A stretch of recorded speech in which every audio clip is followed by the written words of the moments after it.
ए भौजी एगो लड़की से हम प्यार करेनी, रो माई से बात करी ना शादी करे खातिर। लड़की के फोटो 10 लाख रुपया आपके मिल जाए।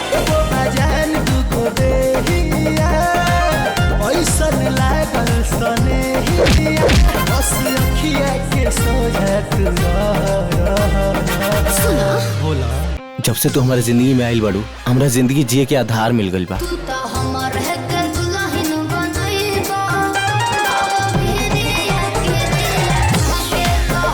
कौन कमी रह गई हमरा प्यार में जई पराया लड़का खातिर तू अपन संस्कार भुला गेलू।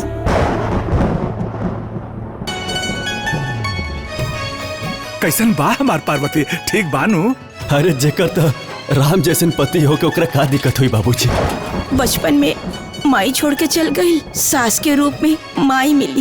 इतने रहुआ खाना पीना साफ सफाई के चिंता बाना तेगो नौकरानी रख ली। तो के रखले बनू हम घर में नौकरी करे खातिर, महारानी बने खातिर नहीं। पूरे दिन है झड़ुइया लगाइबे त खाना के बनाई? तोर माई के बनाई। तू तार सास ना सांप भी है, सांप। तोर चोखले के मुंह देख के ना हमारा सारा मूड खराब हो गई। का बताएं यार, हम तो अपना घर से परेशान बानी। अरे ते ए घर के खर्चा का चलाइबे, ते तो अपना मेहरारू और लड़का के खर्चा चला लेना तो उहे बढ़न बात बा। एके अगर अपन शौक पूरा करे के बा तो अपने बाप से कहे। एकरा का मालूम बा कि एकर बाप कमला नहीं, मैं तोरा के दिन रात खरी खोटी सुनावेली, तब तू एक बार उनके पलट के जवाब ना देलू। अगर रउआ हमार जिंदगी में बानी ना तो हमरा हर सुख बा।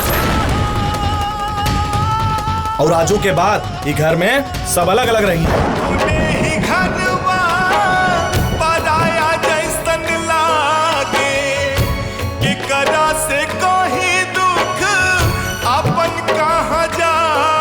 अरे हमरा तो शौक होता, सौतेला ही ना बल्कि तू बड़ा तू।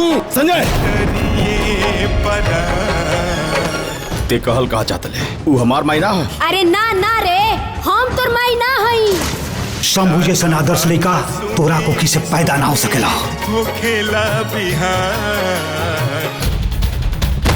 रउआ लोग मात्र 5 लाख के इंतजाम करी। अरे इतना पैसा कहाँ से आई? कौन बात बका जीजा, बहुत परेशान दिखता नहीं। हम अपने आप के बेच दे, लेकिन पैसा के इंतजाम जरूर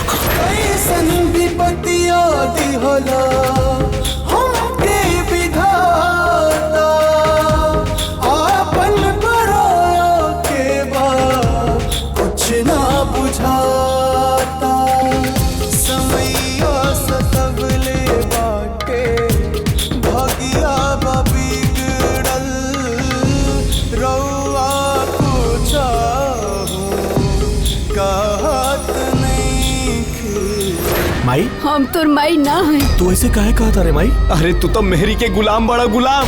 हमरे की माई समझे वाला जब शंभू नहीं खे तो तोहनी के कोनो जरूरत नहीं खे। हम जिंदगी वीरान भइल, दुनिया उजड़ल, काहे अखियां रउआ खोलत नइखे।